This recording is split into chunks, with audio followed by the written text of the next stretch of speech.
How to activate public bank credit card. Hello and welcome back to our channel. In this video presentation, we'll be discussing about activating the public bank credit card.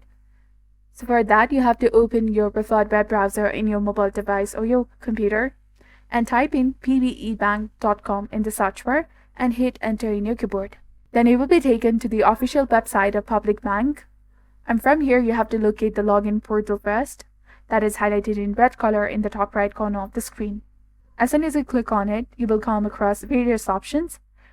That is PBE, PB Enterprise, Share Trading, PBQR. You're supposed to click on PBE option. Subsequently, on the left corner, click on your user ID and put your details. Proceed to the next step, and by entering your password and then clicking on the login button, you will be able to successfully log into your PBE account.